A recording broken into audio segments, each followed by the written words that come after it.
ಪ್ರೀತಿಯ ಕೇಳುಗರೆ, ಕಳೆದ ಸಂಚಿಕೆಯಲ್ಲಿ ನಾವು ವಿಕ್ರಮಾದಿತ್ಯನ ಬಗ್ಗೆ ಬಹಳಷ್ಟು ವಿಚಾರಗಳನ್ನು ತಿಳಿದುಕೊಳ್ತಾ ಇದ್ವಿ. ಅದರ ಮುಂದುವರೆದ ಭಾಗವನ್ನು ಈಗ ನಾನು ನಿಮಗೆ ಪ್ರಸ್ತುತಪಡಿಸ್ತಾ ಇದ್ದೀನಿ.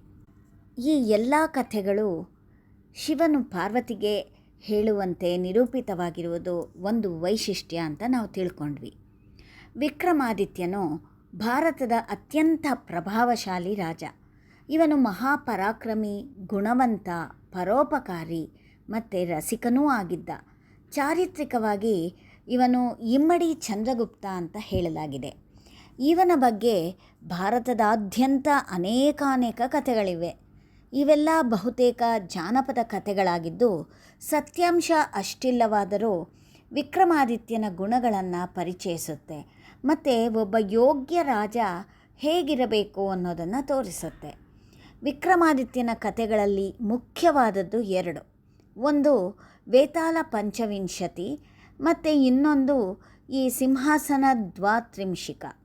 ವೇತಾಳ ಪಂಚವಿಂಶತಿಯಲ್ಲಿ ವಿಕ್ರಮಾದಿತ್ಯನು ಒಬ್ಬ ಸನ್ಯಾಸಿಗಾಗಿ ಬೇತಾಳ ಅಂದರೆ ಒಂದು ಶಕ್ತಿ, ಅದು ಸೇರಿಕೊಂಡಿದ್ದ ಒಂದು ಶವವನ್ನು ತರಲು ಹೋದಾಗ ಆ ಬೇತಾಳವು ಇವನಿಗೆ 25 ಕಥೆಗಳನ್ನು ಹೇಳಿ ಪ್ರತಿ ಕಥೆಯ ಕೊನೆಯಲ್ಲೂ ಒಂದು ಪ್ರಶ್ನೆ ಕೇಳುತ್ತೆ ಮತ್ತು ಕೊನೆಗೆ ಆ ಸನ್ಯಾಸಿಯ ವಂಚಕತೆಯನ್ನು ಬಯಲು ಮಾಡುತ್ತೆ.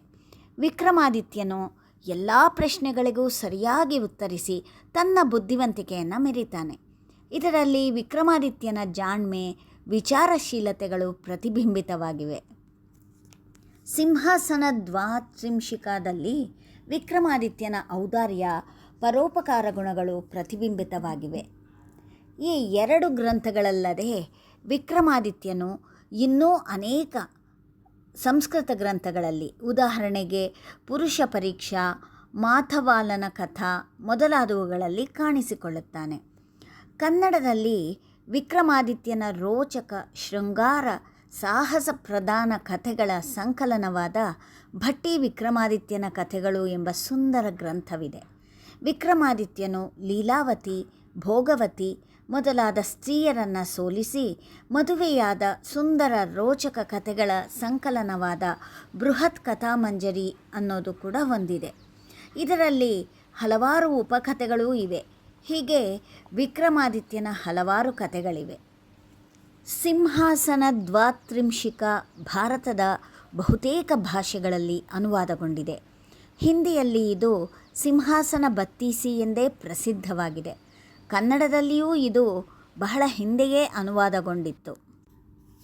ವಾರಣಾಸಿಯ ವಿಶ್ವವಿದ್ಯಾಲಯವು ಪ್ರಕಟಿಸಿರುವ ಮೂಲ ಸಂಸ್ಕೃತ ಗ್ರಂಥದ ಡಾಕ್ಟರ್ ಶ್ರೀರಂಜನ್ ಸೂರಿದೇವರ ಹಿಂದಿ ಅನುವಾದವನ್ನು ಸತ್ಯವ್ರತ ದತ್ತ ಅವರ ಆಂಗ್ಲ ಅನುವಾದವನ್ನು ಅನುಸರಿಸಿ ಶ್ರೀಯುತ ಡಾಕ್ಟರ್ BR ಸುಹಾಸ್ ಅವರು ಈ ಕಥೆಗಳನ್ನು ಸಂಪಾದಿಸಿದ್ದಾರೆ.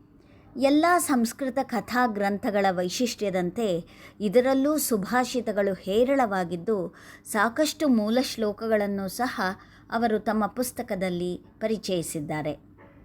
ಮೊದಲೇ ಹೇಳಿದಂತೆ ಈ ಕಥೆಗಳ ಮುಖ್ಯ ತಿರುಳು ಉದಾರತೆ ಮತ್ತು ಪರೋಪಕಾರತೆ. ಇವು ಓದುಗನಲ್ಲಿ ಈ ಗುಣಗಳನ್ನು ಪ್ರೇರೇಪಿಸುತ್ತವೆ.